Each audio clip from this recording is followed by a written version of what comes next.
Overseas now, the United Nations has received reports of atrocities by Islamic State militants in the days since the battle to retake the northern city of Mosul began. The UN says there's evidence that IS militants have massacred scores of civilians.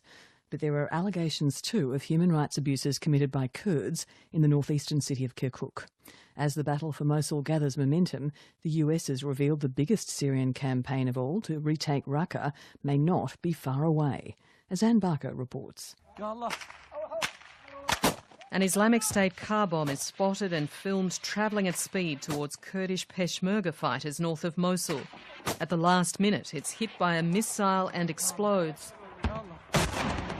Suicide bombers like these have become routine as IS digs in to protect its last major stronghold in Iraq. But much more shocking is the scale of attacks against civilians. The United Nations says it has evidence IS fighters have massacred scores of civilians in the past week since the battle for Mosul began. The UN human rights spokesman Rupert Colville says the reports have come from a range of sources, including civilians and the Iraqi government. We continue to receive reports of depredations, including extrajudicial killings and summary executions against children and women, as well as male civilians, by ISIL. We also continue to receive information that reinforces the belief that ISIL are deliberately using civilians as human shields. Last Thursday, he says Iraqi security forces discovered the bodies of 70 civilians in houses at Tulul Nasser, a village south of Mosul. The bodies had bullet wounds, but it's not known for sure at this point who was responsible for the killings. At another village nearby, Safina, 15 civilians were killed and their bodies thrown into the river in an apparent attempt to spread fear. Mr Colville says in the same village, IS militants reportedly tied 6 men to a vehicle by their hands and dragged them around the village. The men were said to be relatives of a tribal leader fighting against IS. Then last Sunday, he says Islamic State reportedly killed 50 former Iraqi police officers it had been holding in a building outside Mosul. We very much fear that these will not be the last such reports we receive of such barbaric acts by ISIL.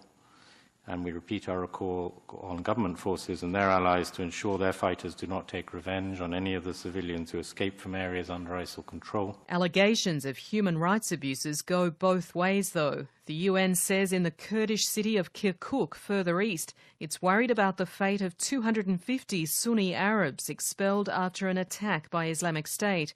The UN's humanitarian coordinator for Iraq, Lise Grand, says the UN is concerned about any action that could amount to collective punishment. We were informed that after the attack by ISIL by Daesh, 2 days later, the Kirkuk authorities announced that they would be expelling civilian populations.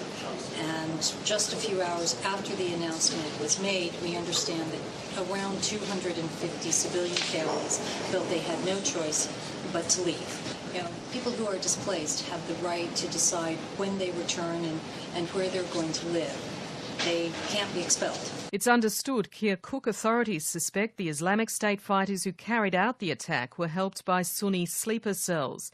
The UN says it has no such evidence and that the timing of the move suggests it was used as a pretext to force Sunnis out of the city. Nearly 400,000 Sunni Arabs had taken refuge in Kirkuk in the 2 years since IS declared its caliphate over much of Iraq and Syria. Now, many IS militants too are fleeing as the jihadist group loses territory in Iraq.